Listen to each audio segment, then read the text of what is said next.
I woke up to the low hum of a diesel engine somewhere beyond my fence line.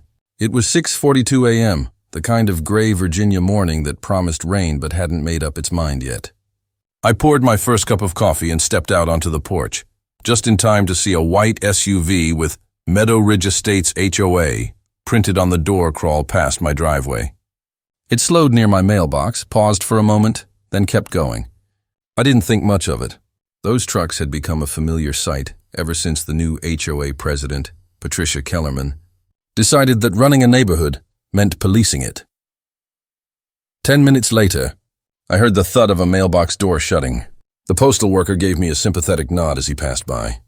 That's when I noticed the thick, cream-colored envelope sitting on the top of my mail stack. Bold red letters across the front. Urgent notice. HO infraction. I took it inside, set it on the counter, and stared at it for a while. It had the weight of trouble, like those official envelopes that never bring good news. I finally tore it open. Notice of violation and immediate compliance requirement. The words bled into my brain one at a time. Then I saw the accusation. Refusal to pay mandatory infrastructure maintenance fees, $947 monthly, effective immediately. $27. Every month, for the dam I built, owned, and maintained, the same dam that had saved this neighborhood from flooding 6 times in 15 years. The letter went on to describe my structure as an unauthorized water control barrier, creating liability exposure for the community. It was signed, of course, by Patricia Kellerman, the woman who had turned our quiet, middle-class neighborhood into a miniature dictatorship with laminated rule sheets and threats of community standards enforcement. I sat down at the kitchen table, where I still kept a second coffee cup across from mine. 2 years had passed since Sarah died, but her place remained set. Her book, Gardening Through the Seasons, still lay half open where she left it. We built that dam together. She'd been the one who insisted on wildflowers along its edges. We'd lost everything once before, back in 2003, when Hurricane Isabel drowned half our town.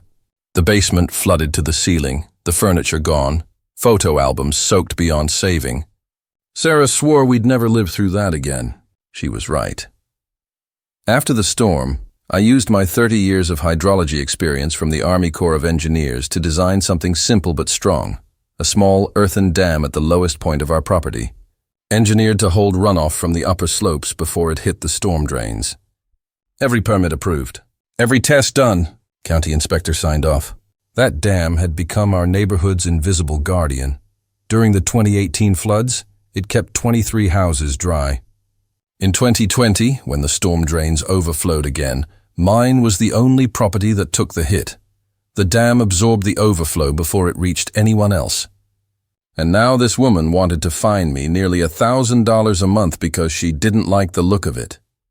The words in the letter felt absurd, but they were wrapped in official language, the kind that bullies use when they know fear works better than facts. Failure to comply will result in legal action and forced removal of the unauthorized structure. That line hit harder than I wanted to admit. Forced removal, I looked out the window. The dam sat about 50 yards from my back porch, a curved ridge of packed earth and fieldstone, still holding strong. The grass had grown thick over its top, swaying in the morning breeze.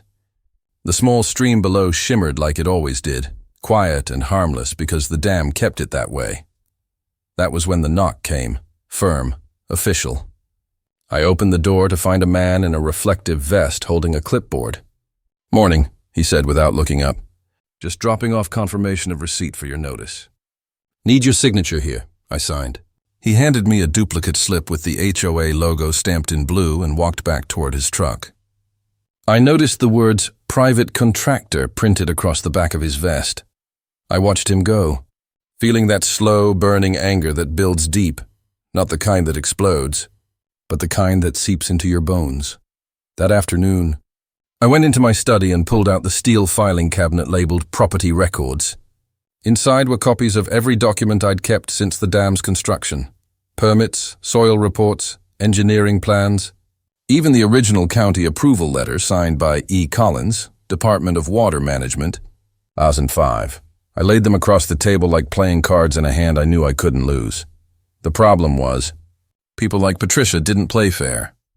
She'd already forced my neighbor, Mr. Bennett, to tear down his 20-year-old shed last spring because it was too close to the fence line. She'd fined the Chens for leaving their garbage bins visible from the street. She ran the HOA like a courtroom, except she was the only judge. That night, I walked out to the dam again. The sun had dipped below the tree line, the air thick with the scent of rain. Fireflies flickered above the grass where Sarah's wildflowers still grew. I ran my hand over the rough earth, the place where we'd stood together watching the first storm roll in after finishing it. I could still hear her laugh. "Frank, you've built yourself a moat." She'd been proud. So was I. I thought about the letter sitting on my counter, about the $947 I'd never pay, and the smug face of a woman who thought power came from paper threats. I knew what she didn't. This dam wasn't just dirt and stone. It was a lifeline, engineered, approved, and stronger than any HOA signature. Still, I could feel it, the quiet before something ugly. Bureaucrats don't stop until they make you bend. Patricia wasn't after money. She was after control. As the first drops of rain hit the leaves, I stood there in the growing dark, watching the water flow gently through the culvert below. The same water that, if left uncontained, could turn this peaceful neighborhood into a swamp overnight. I whispered to myself the same words I'd said when we built it. Hold steady. And I hoped I was still talking to more than just the dam, the morning they came to tear it down. The sky looked bruised. Low, heavy clouds pressing against the treetops like the air itself was warning me. I was sitting at my kitchen table, coffee gone cold, flipping through old engineering reports when the sound hit me. The metallic growl of machinery. I stepped outside, and there it was, a yellow excavator parked in my backyard, treads grinding into the wet grass. Two men in reflective vests were unloading equipment from a flatbed truck. A white SUV idled nearby, its hazard lights flashing like a heartbeat, and leaning against it, holding a clipboard and smiling like she'd just won the lottery, Patricia Kellerman. I didn't need to ask what was happening. I already knew 15 years of work, gone before breakfast. The contractors didn't even look up when I called out. Their boots thudded against the mud, casual, efficient, like they'd done this 100 times before. Patricia's voice cut through the noise, sharp and polished. "Mr. Morrison, you've been served an emergency condemnation order from the county. Your dam poses an immediate safety hazard." She handed me a folded sheet of paper with a county logo that looked off, too clean. The ink was fresh enough to smear beneath my thumb. Signed by someone I'd never heard of, David Walsh, Department of Engineering. I'd spent 3 decades in that department. There was no David Walsh. "Where's the inspection report?" I asked. "You can't condemn a structure without a safety review." Patricia gave me that thin-lipped smile. "We've already coordinated with the county. The documentation's been processed." That was a lie. I could hear it in her tone. The same practiced confidence bureaucrats used when they expected you to fold. I called my attorney, Tom Brennan. No answer. Called the county office. 3 transfers, no results. By the time I reached the right extension, the excavator's engine had already roared to life. The first strike hit like thunder. The bucket clawed into the dam's upper slope, tearing through the grass and clay like paper. I shouted. They didn't stop. Patricia just stood there, phone raised, recording the destruction like it was a spectacle. I ran to the fence line, gripping the wood so hard my knuckles burned. The second strike collapsed a section of the embankment. Mud slid down the slope, exposing the dam's inner core. Dense, compacted soil I'd tested and reinforced myself. 15 years of work. 3 months of weekends, $12,000, all undone by one woman's obsession with power. Mrs. Chen from across the street ran over in her robe, shouting over the engine noise, "Mr. Morrison, what are they doing?" She looked horrified. That dam had kept her basement dry for a decade. "They're tearing it down," I said, voice flat. HOA orders. The excavator clawed again, and this time water surged from behind the structure. It wasn't much, just a trickle, but enough to paint the mud dark and slick. By 9:30, the dam was gone. The slope where Sarah's wildflowers grew had been flattened into a pile of wet dirt and broken stone. The culvert that once guided runoff safely downhill was now a shallow ditch leading straight toward the storm drains at the bottom of Maple Street. I stood in silence, the sound of machinery fading into distance. The men packed up fast, too fast. No inspection, no signatures, no cleanup. Just destruction and departure. Patricia lingered, of course. She walked up to me, the faint scent of her perfume mixing with diesel. This didn't have to happen. "Mr. Morrison, compliance is always easier." I didn't answer. She gave a satisfied smile and turned back toward her SUV. "You'll be receiving an invoice for the removal costs." The engine started, and then she was gone, leaving behind the smell of oil, wet soil, and something that felt a lot like betrayal. By noon, the sky broke open. Rain, a steady, relentless downpour that turned the ground into sludge. I stood on my porch watching water pool where the dam used to hold steady. The runoff trickled faster than usual, carrying silt toward the road. I did the math in my head. Instinctive, automatic. The storm drain capacity was limited to about 3 inches of rainfall per hour.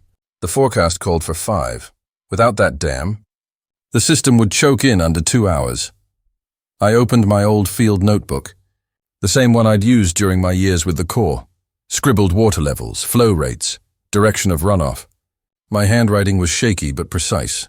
By sunset, the first warning came over the radio: flash flood watch, Meadow Ridge County and surrounding areas. I sat by the window that night, lights off, watching the street. Water was already building at the corner of Maple and Oak, a thin sheet glistening under the streetlight. The drains gurgled like they were choking. I couldn't sleep. Every 15 minutes, I went out with a flashlight and checked the flow through the ditch. By midnight, it was knee-deep and rising. At 12:47 a.m., I saw Mrs. Chen's basement lights flicker. 10 minutes later, her pump kicked on, the low, desperate hum of a losing battle. By 2 a.m., it was over. The water broke through the storm system. It poured across driveways, down through garages into basements.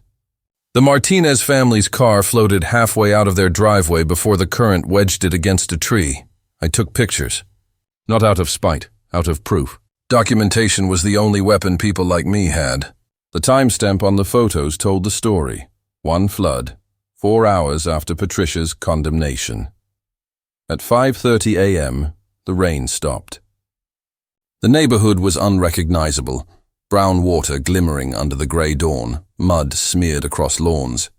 Garbage bins overturned and floating like tiny boats. I stood in what used to be my backyard, ankle-deep in cold water, staring at the hollow where my dam had stood, and for the first time since Sarah's funeral, I cried. Not for the dam or the money or even the house, but for the arrogance that made people like Patricia believe they could control nature, and the justice that was already on its way. Carried by the water, she thought she owned, morning came slow. The neighborhood looked like a war zone. Mud streaked across driveways. Lawn chairs tangled in fences. Cars half submerged. The smell of wet earth and gasoline hung in the air. My phone was buzzing nonstop. Texts from neighbors, photos flooding the group chat. Basements destroyed. Sump pump failed. Insurance says it's an act of God. No one mentioned Patricia. Not yet. By noon, the local news van rolled in. The reporter's raincoat was too clean for the scene behind her. Broken fences, drowned lawns, people dragging soaked carpet out of their homes. The headline at the bottom of the screen read, "Unexpected flash flood hits Meadow Ridge. HOA under scrutiny." That was my cue.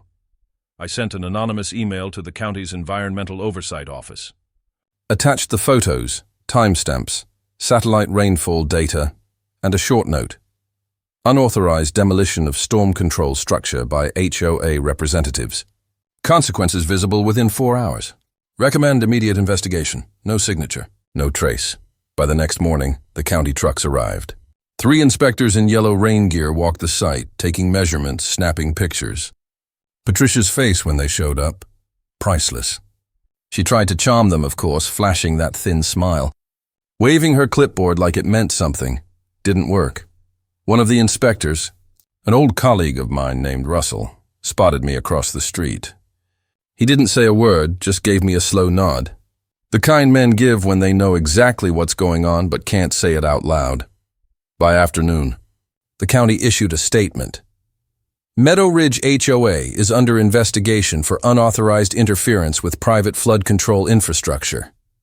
Patricia's SUV was gone before sunset. That night, I walked down to what was left of the dam. The air was still thick with the smell of rain, but the water had mostly drained away. I stood there in the quiet, listening to the faint trickle. Through the ditch, all I could think about was Sarah. She'd loved this spot, called it her little lake, said it made her feel like we lived somewhere the world. Forgot to rush. I knelt down, ran my hand through the damp soil and whispered, "We did it, love." One last time. When I got home, I checked the HOA form. Patricia's name had vanished from the board list, replaced by acting president, temporary appointment pending investigation. In her place, a post from the treasurer, due to the recent incident and associated property damage, all HOA funds will be directed toward repairs and legal fees. I smiled. 15 years of quiet endurance, 1 week of patience, and justice delivered by the very water she thought she could control. They fined me $50,000 for building a dam. Nature fined them 100 times more for tearing it down. The balance restored itself, and I didn't have to lift a finger 6 months later. Meadow Ridge didn't look the same. The lawns were patched with muddy scars, driveways uneven, some houses still boarded up. A few families never came back. Those who stayed walked slower, waved less. The neighborhood spirit Patricia bragged about in her monthly newsletters had washed away with the storm. The county ruled the flood avoidable. Their report was blunt. Negligence and unauthorized interference with a flood control structure directly contributed to property loss. They didn't name Patricia outright, but everyone knew. She'd been forced to resign, sold her house at a loss, and moved 2 towns over. Rumor was she tried to run for a new HOA board there. Didn't last long. As for me, I rebuilt the dam. Smaller this time, smarter. With proper drainage, eco-certified materials, and official county oversight. Took months, but it stood strong. Every rain since, it's done its job quietly, like it always wanted to. Sometimes I walk down to the water with a cup of coffee. Watch the ripples, hear the frogs, feel the ground solid under my boots. The neighbors who pass by nod now, some with guilt, some with quiet thanks. I don't hold it against them. Fear makes people follow fools. A few weeks ago, I got a letter from the new HOA president. Short, respectful. Mr. Miller, on behalf of the Meadow Ridge community, we'd like to thank you for maintaining the flood barrier. We understand its importance now. If you're ever willing, we'd be honored to have you consult on community safety planning. I folded the letter, smiled, and set it by Sarah's photo. No, sweetheart, I said under my breath. We're done teaching lessons.